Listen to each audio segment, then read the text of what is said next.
US. Iran സമാധാന കരാറിൽ പാകിസ്ഥാന് കനത്ത പ്രഹരം. ട്രംപിന്റെ നീക്കങ്ങളിൽ പകച്ച് പാക് നേതൃത്വം.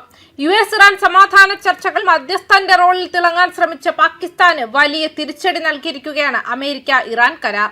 19-ന് സ്വിറ്റ്സർലൻഡിൽ നടക്കേണ്ടിയിരുന്ന ചടങ്ങുകൾ ഒഴിവാക്കി. 17-ന് ഫ്രാൻസിലെ വെഴ്സായി കൊട്ടാരത്തിൽ വെച്ച് അമേരിക്കൻ പ്രസിഡന്റ് ഡൊണാൾഡ് ട്രംപ് കരാറിൽ ഒപ്പുവെച്ചു.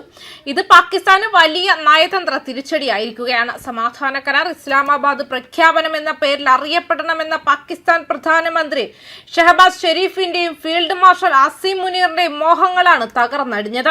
സ്വിറ്റ്സർലാൻഡിലേക്കുള്ള യാത്രയ്ക്കായി തയ്യാറെടുപ്പുകൾ പൂർത്തിയായി കാത്തിരുന്ന പാകിസ്ഥാൻ നേതൃത്വത്തെ പൂർണ്ണമായും അവഗണിച്ചുകൊണ്ട് രഹസ്യമായാണ് അമേരിക്കയും ഇറാനും തമ്മിലുള്ള ധാരണാപത്രം ഡിജിറ്റലായി ഒപ്പിട്ടത്. ഫ്രഞ്ച് പ്രസിഡന്റ് ഇമ്മാനുവൽ മാക്രോണിന്റെ സാന്നിധ്യത്തിൽ നടന്ന ഈ ചടങ്ങിൽ പാകിസ്ഥാനെ ഒരിടത്തും ഉൾപ്പെടുത്തിയില്ല. മധ്യസ്ഥതയുടെ പേരിൽ വലിയ നയതന്ത്ര നേട്ടം കൊയ്യാമെന്ന് കരുതിയ പാകിസ്ഥാന് സ്വിറ്റ്സർലൻഡ് യാത്ര ഒടുവിൽ റദ്ദാക്കേണ്ടി വന്നു. മാത്രമല്ല, സ്വന്തം ഓഫീസിലിരുന്ന് പാക് പ്രധാനമന്ത്രി കരാറിനെ പുകഴ്ത്തുകയും ചെയ്തു. മറ്റൊരു മധ്യസ്ഥനായ ഖത്തർ തിരശ്ശീലയ്ക്ക് പിന്നിൽ നിന്നും കാര്യങ്ങൾ നീക്കിയപ്പോൾ പരസ്യമായ വീമ്പിളക്കിയ പാകിസ്ഥാന് കനത്ത നയതന്ത്ര അപമാനമാണ് വേഴ്സായി കരാറിലൂടെ നേരിടേണ്ടി വന്നത്. അവഗണനയ്ക്കൊപ്പം തന്നെ ഇന്ത്യൻ പ്രധാനമന്ത്രി നരേന്ദ്രമോദിയെ ട്രംപ് പ്രശംസിച്ചതും പാകിസ്ഥാന് വലിയ തിരിച്ചടിയായിട്ടുമുണ്ട്.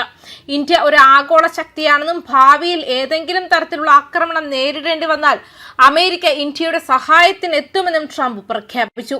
മധ്യേഷ്യൻ സമാധാന ചർച്ചകളിൽ ഇന്ത്യയുടെ പങ്ക് തീരുമാനിക്കേണ്ടത് ഇന്ത്യ തന്നെയാണെന്നും അദ്ദേഹം കൂട്ടിച്ചേർത്തു. പാകിസ്ഥാനെ തീർത്തും അവഗണിച്ച ട്രംപിന്റെ നീക്കത്തിൽ അമ്പരന്നിരിക്കുകയാണ് പാക് നേതൃത്വം.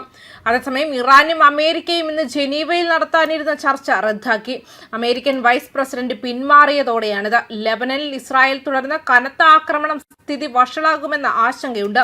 അതിനിടെ ഇസ്രായേലിനും അമേരിക്കയ്ക്കുമിടയിൽ വാക്പോരും ഉടലെടുക്കുകയാണ്. ഇറാൻ അമേരിക്ക സമാധാന ധാരണയുടെ ഭാഗമായി ഹോർമുസ് തുറന്നു. മൈനുകൾ നീക്കം ചെയ്യുന്ന പ്രവർത്തനം നടക്കുന്നതിനാൽ കപ്പൽ ഗതാഗതം പഴയപടിയാക്കാൻ സമയമെടുക്കും.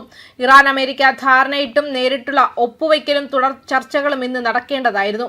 വിവിധ കാരണങ്ങളാൽ ചൂണ്ടിക്കാട്ടി American vice president JD Vance പിന്മാറിയതോടെ ഇന്നത്തെ ചടങ്ങ് റദ്ദാക്കിയതായി സ്വിസ് സർക്കാർ അറിയിച്ചു. ലബനനിൽ അർദ്ധരാത്രി മുതൽ നടക്കുന്ന ആക്രമണത്തിൽ മരണം 18 എന്നാണ് റിപ്പോർട്ടുകൾ. ഇത് ധാരണയെ ബാധിക്കുമെന്ന ആശങ്ക ശക്തമാണ്. ഇക്കാര്യം കാട്ടി ഇറാൻ നിലപാട് കടുപ്പിച്ചേക്കും. വാക്കുതെറ്റിച്ചാൽ കനത്ത മറുപടി എന്നാണ് ഇറാൻ പാർലമെന്റ് സ്പീക്കറുടെ മുന്നറിയിപ്പ്. ലബനനിലെ ആക്രമണം അവസാനിപ്പിക്കണമെന്ന് ഫ്രാൻസ് ഉൾപ്പെടെ ആവശ്യപ്പെട്ടിരുന്നു. ഇതിനിടെ അമേരിക്കൻ വൈസ് പ്രസിഡന്റ് ഇസ്രായേലിനെതിരെ നടത്തിയ പരാമർശം ചർച്ചയാവുകയാണ്. ഇസ്രായേലിനെ സംരക്ഷിച്ച 2 ആയുധങ്ങളും അമേരിക്കൻ പൗരന്മാരുടെ നികുതി പണമാണെന്നായിരുന്നു പ്രസ്താവന. ഇസ്രായേൽ ഇതിനോട് ഔദ്യോഗികമായി പ്രതികരിച്ചിട്ടില്ല. ഹോർമുസിൽ കപ്പൽ ഗതാഗതത്തിന് ഇറാനും ഒരുക്കങ്ങൾ തുടങ്ങി. ഹോർമുസ് തുറന്നതായി UK മാരിടൈം ഏജൻസി അറിയിച്ചു. മൈനുകൾ നീക്കം ചെയ്യാൻ സമയമെടുക്കും. ഹോർമുസിലെ അപകടനില വിവിധ ഏജൻസികൾ ഗൗരവതരമെന്നതിൽ നിന്നും നാമമാത്രമെന്ന നിലയിലേക്ക് താഴ്ത്തി.